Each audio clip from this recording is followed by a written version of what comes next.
성경 말씀 누가복음 21장 5절에서 19절입니다.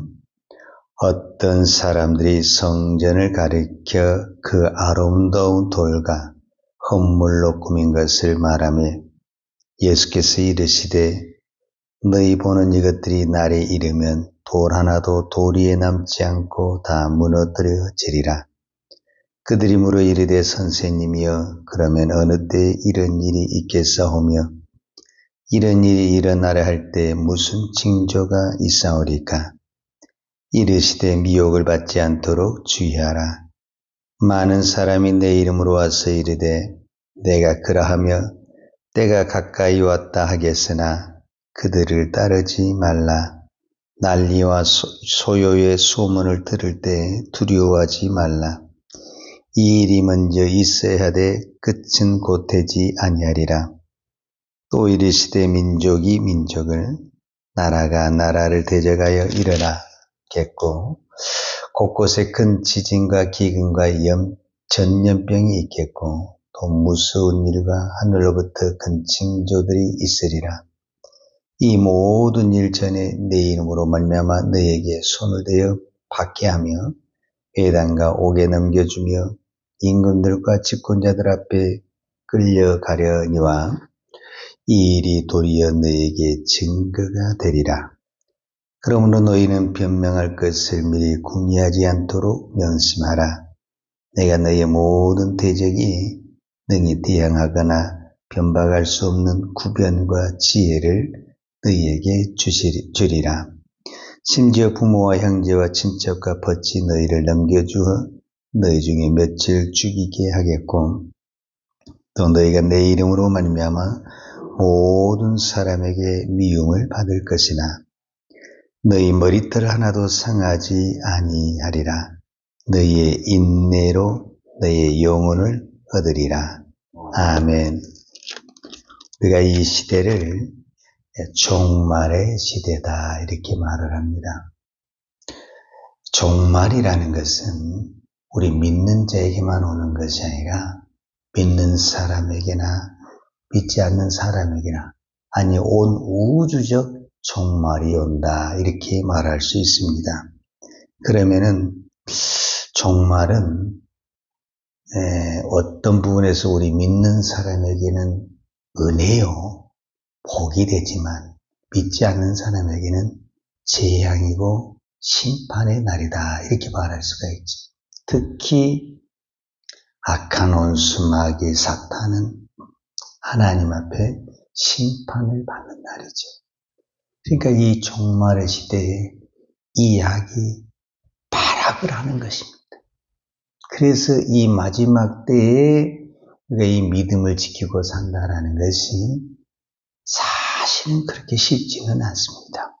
그러나 오늘 우리가 이 말씀을 통해서 우리가 이 종말의 시대에 어떻게 우리의 믿음을 갖고 갈 것인가라는 부분과 왜 하나님은 믿는 자에게 이런 고난을 그냥 허락하고 계시는가.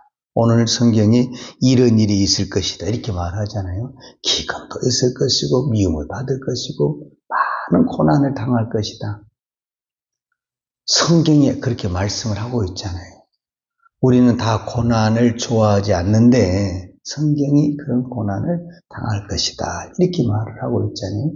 그러면 하나님은 우리에게 고난을 주신 거죠. 이렇게 성경이 말씀하셨다는 것은 고난을 주신 거죠. 내가 이 새벽에 기도할 때 하나님 저에게 고난을 주세요 이렇게 기도한 사람은 없죠. 그러나 우리가 믿음의 길을 걸으면서 우리는 수많은 고난을 당하게 되죠. 우리는 하나님 앞에 축복을 받기를 원하죠. 그런데 하나님은 우리에게 고난을 주시죠. 왜냐? 내가 생각할 때는 이것이 고난이지만 하나님은 우리에게 그 고난을 통해서 축복을 주시고 은혜를 주시기 때문에 그렇습니다. 자, 오늘 누가복음 21장 5절에 보면 어떤 사람들이 성전을 가리켜 그 아름다운 돌과 허물로 꾸민 것을 말하며 예수님에게 이거를 자랑을 했다라는 거예요. 이렇게 화려한 성전, 큰 돌들. 그런데 예수님이 그것을 보고 감탄한 것이 아니라 6절에 보면 너희 보는 이것들이 날이 이르면 돌 하나도 돌 위에 남지 않고 다 무너뜨리라 이렇게 했어요. 그러니까 마지막 때 환난을 이겨내는 이 성전, 우리의 믿음은 외모, 아름다움, 화려함 갖고는 이길 수가 없다. 교회는 우리가 이 땅에 존재하고 또 세상을 이기는 힘은, 이 교회의 힘은 건물이나 사람들의 숫자나 많은 어떤 재산의 재물의 능력으로 이 세상을 이기거나 고난을 암흑을 어둠을 이기는 것이 아니라 오직 기도와 십자가의 복음입니다.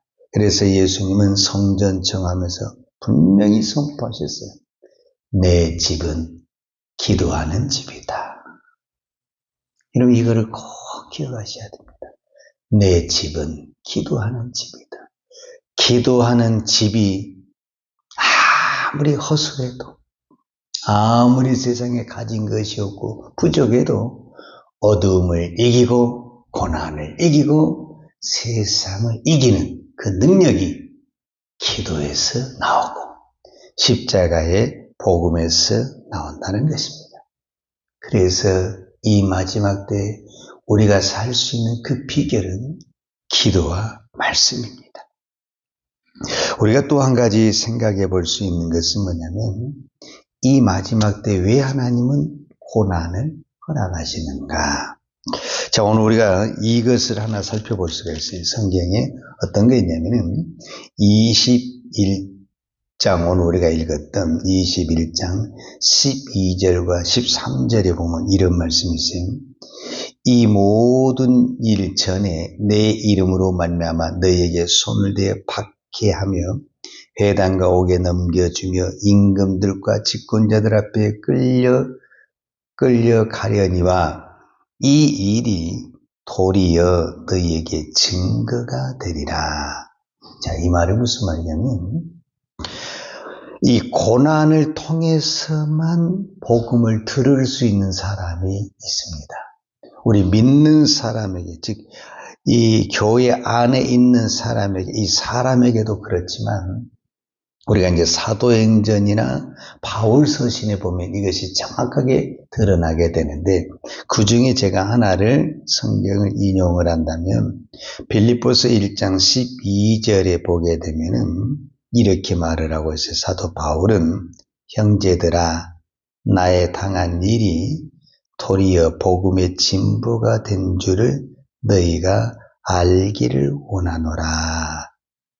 그러니까 사도 바울은 어떤 부분에서는요, 본인이 고난을 당하고 매이고 감옥에 들어가면서 더 많은 사람들에게 복음을 증거할 수 있는 기회가 됐어요. 자, 예를 들자면 과연 황제에게 복음을 전할 수 있는 사람이 누구일까?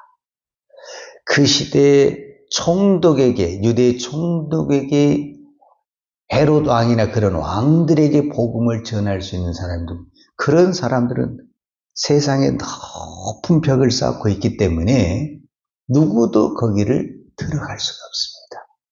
그런데 사도 바울이 이 매이고, 즉 잡혀서 끌려가서 재판을 받았는데 이 재판에서 변호를 한 것이 다 복음을 변호를 하는 거예요. 그러니까 총독이나 황제나 감옥에 있는 사람들이 다 변론을 하는데 그 변론이 뭐냐면은 복음을 듣는다라는 거예요. 그래서 그 누구도 들어갈 수 없는 황제에게까지, 총독에게까지 들어가서 복음을 전할 수 있었던 그 길이 뭐였냐면은 사도 바울이 잡혀서 끌려가는 그것이 오히려 복음을 증거하는 기회가 됐다. 이렇게 말씀을 하세요. 그러니까 우리가 생각했을 때는 하나님 자유롭게 해서 복음을 전거해야지. 이렇게 얽매가 어떻게 복음을 전하겠습니까? 근데 자유로운 몸으로는 황제 앞에 갈 수가 없어요. 놀라운 하나님의 섭리죠. 그러니까 사도 바울은 자유의 몸으로는 총독 앞에 갈 수도 없고 황제 앞에 갈 수도 없었는데 그가 메인 몸이 되고 끌려가서 재판을 받다 보니까 그 재판 속에서 사도 바울이 왜 이렇게 됐냐? 다 복음을 증명하는 거야. 그러다 보니까 그들이 다 그 재판의 자리에서 듣기 싫지만은 어떤 부분에서는 다 복음을 듣게 되는 놀라운 복음의 역사를 바라보게 되는 것입니다. 마지막으로 하나만 우리가 더 생각을 해보자면은 이 마지막 때에 믿는 자들에게 하나님이 요구하시는 것이 있어요. 이제 그것이 18절과 19절인데 제가 17절에서 읽겠습니다. 누가복음 21장 17절부터 19절까지 또 너희가 내 이름으로 말미암아 모든 사람에게 미움을 받을 것이나 너희 머리털 하나도 상하지 아니하리라. 너희의 인내로 너희 영혼을 얻으리라. 자, 하나님은 오늘 우리에게 분명히 어떤 부분에서는 병 주고 약 준 것 같다라는 느낌을 받을 수가 있어요. 왜냐하면 17절에 보면 너희가 내 이름으로 말미암아 모든 사람에게 미움을 받는다. 여기는 단순한 미움이 아니라 거의 고난과 어떤 질병과 아픔을 당한다. 이렇게 표현할 수가 있죠. 그런데 너희 머리털 하나도 상하지 아니하리라. 그래서 이 말은 무슨 말이냐면 우리는 고난이 없는 사람이 아니라 고난을 통과하는 사람이다. 이렇게 생각하시면 됩니다. 그러니까 믿는 사람에게는 고난이 없다. 이렇게 오해하면 안 됩니다. 믿는 사람이나 믿지 않는 사람이나 고난도 있고 질병도 있고 아픔이 있는 것입니다. 그러나 우리는 그것을 통과하는 사람이다. 거기에서 넘어지거나 실족하지 않냐고. 왜? 하나님이 도와주신다. 그래서 우리는 그것을 믿고 어떻게 해야 되냐? 너희의 인내로 그것을 이루어야 된다. 너희 영혼을 얻으라. 그래서 이 마지막 시대에 우리의 믿음은 어디에 기준이 돼야 되냐면 누가 끝까지 인내하고 견디느냐.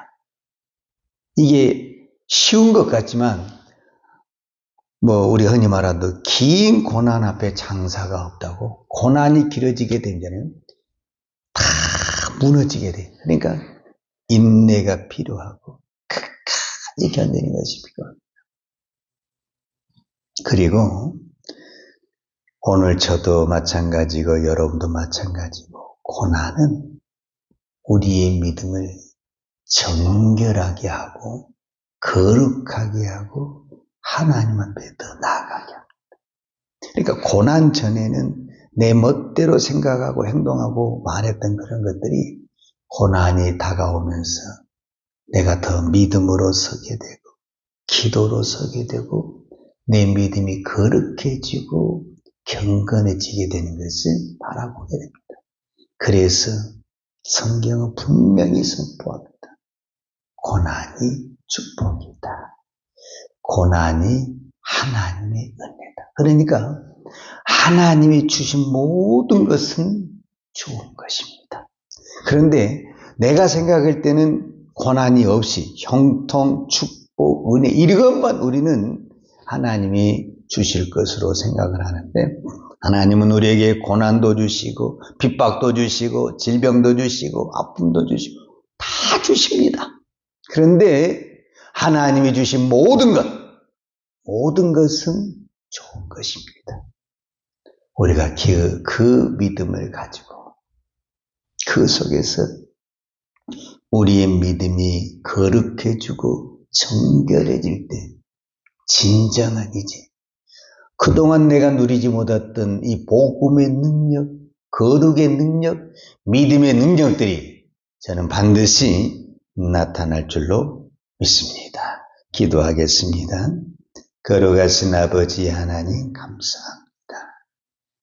오늘도 저희들에게 기도할 수 있는 은혜를 주시고 힘을 주신 아버지 하나님 감사합니다. 예수님이 말씀하시기를 내 집은 기도하는 집이다 그랬습니다.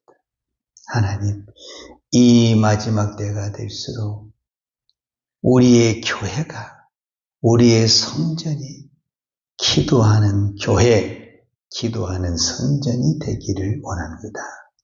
이 어둠과 환난과 모든 핍박을 이길 수 있는 것은 건물의 화려함과 숫자와 많은 재물이 있는 것이 아니라 오직 하나님의 말씀과 기도 외에는 이 어둠과 악한 세상을 이길 수 있는 힘이 없습니다.